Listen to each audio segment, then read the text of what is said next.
Welcome back. This is World Talks on TVP World, and I'm Anna Kalczyńska. On Wednesday, Karol Nawrocki will be sworn in as Poland's next president. As the country looks ahead to a new chapter, questions arise about the priorities and vision Nawrocki will bring to its presidency.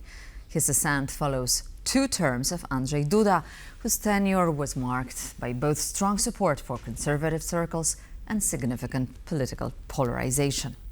With Jowanka Jakubek-Lalik, an associate professor from Warsaw University, will try to explore what lies ahead under President Karol Nawrocki and reflect on the impact of Duda's leadership. Good evening, madam. Thank you for being with us here on TVP World platform.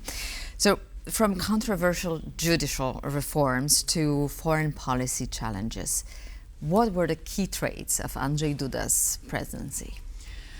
Indeed, Andrzej Duda is leaving us with mixed feelings. I'm speaking from the academic perspective and also from the perspective of a lawyer, legal scientist.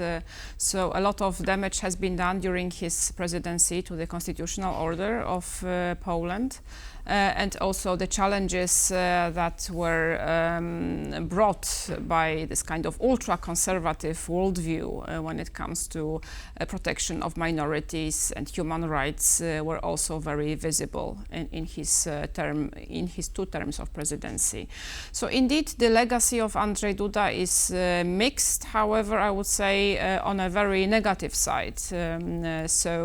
It's domestically. Domestically, yes, and indeed, on the positive side, we need also to mention that he was supporting Ukraine and that was quite in line throughout his whole presidency. So he was not hesitating to show support from the very beginning of Russian aggression in Ukraine, and he sustained this support throughout, even though that some challenges between Poland and Ukraine in their bilateral relations also were present during this time. So indeed, here his support to Ukraine was a very important part of his legacy. However, on the wider terms, also in international relations, again, the legacy is quite mixed. I think that he had quite good personal relations with Donald Trump, which were quite helpful during first Donald Trump presidency and also now when Donald Trump took his 2nd term in office. When it comes to the relations with European partners, the challenges were quite big, especially when it came to the cooperation between president and the government. And we need to mention that in Polish legal and political system, the government is in charge of the foreign presidency, of the foreign policy, and the president is just representing the country, but has more of a representative role than any decision-making role. And also we should mention the big clash over the rule of law and democratic institutions. Precisely, yes. And here, as I already explained, Andrzej Duda was leading together with the Law and Justice government, and a lot of damage has been done to the judicial reforms and to the functioning of Polish judiciary and to the rule of law. And this part of the legacy is indeed very, very bad. And now question arises as to if Karol Nawrocki will be a continuator of this line of policy in terms of foreign policy and support for Ukraine. As we know, he's been quite skeptical, coming for more conservative circles like the Confederation Party, which do not support such an outright line of support for Kiev. So what can we expect in this respect?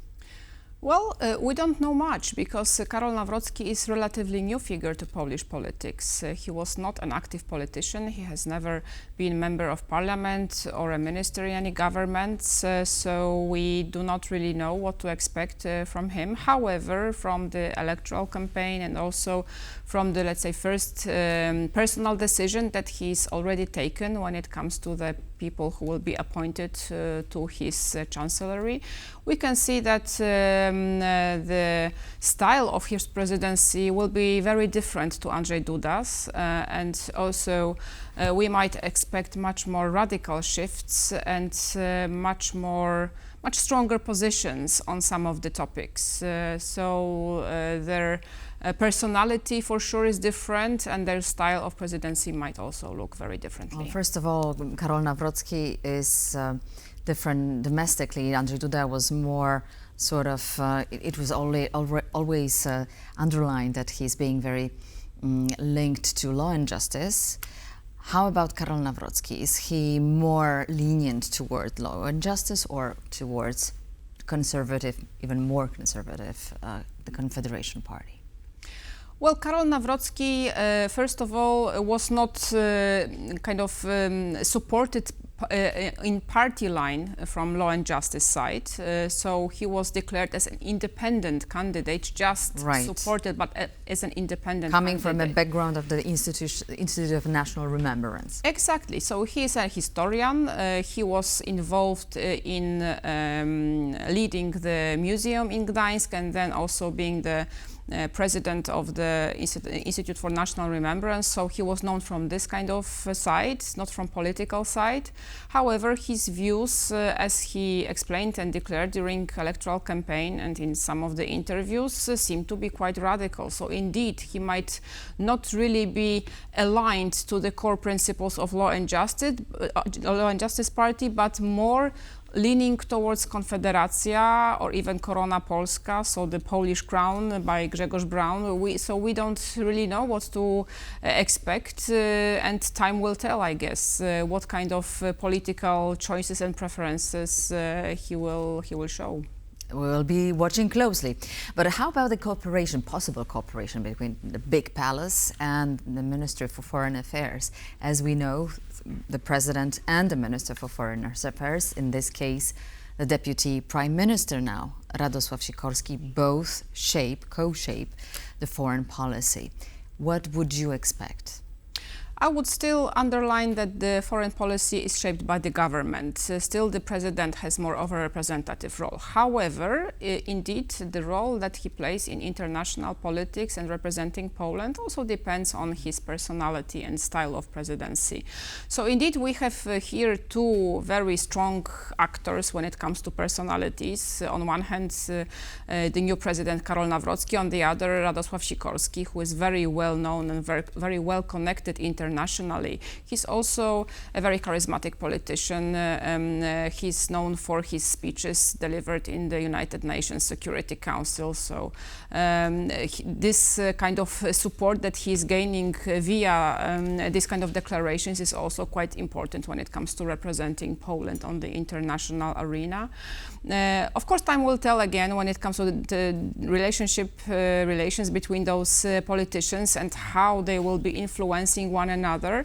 However, at this stage, what is really important is that they will find a common language to speak to each other, but also to represent Poland, because what is really important and is also part of the core constitutional principles in Poland is the cooperation between the president and the government. And this is a requirement from the constitution that all of the people in office should cooperate, and this is the legal obligation actually that they have. The more than Karol Nawrocki appears to have good connection with Donald Trump, at least during the campaign, he visited the Oval Office.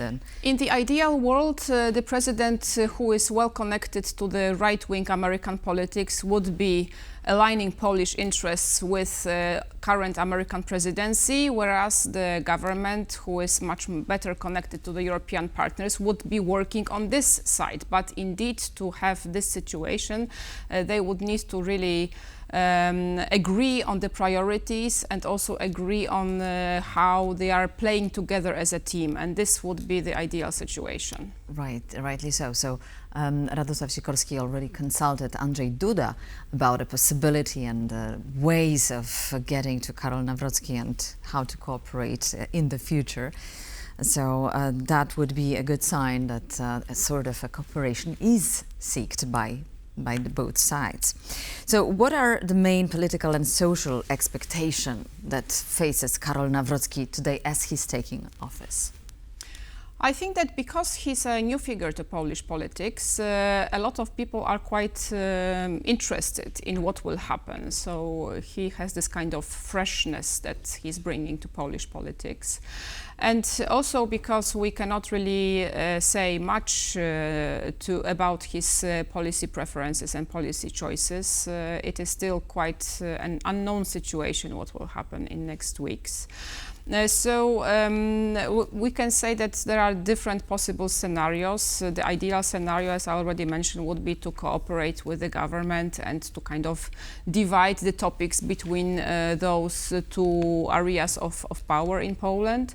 However, we can also expect different scenarios, so more of a rivalry or even some, let's say, hostility between those two actors. So indeed, it will be very important what kind of decisions Karol Nawrocki will be taking and to what extent he will be ready to cooperate with the government and also to represent Poland in line with the policies that are shaped by the government. Exactly. How prepared is Karol Nawrocki, a newcomer to the politics in Poland, as we've mentioned before, the head of the Institute of National Remembrance, to lead a nation, to be the president, in your mind, in such a complex international situation? For sure, what also he has in common with Andrzej Duda is something that he is quite popular among the people. So during the electoral campaign, during the rallies, during the meetings with people, both of those politicians were very popular and they gained a lot of attention on their campaign trail, and this is also why they indeed in the end won the elections.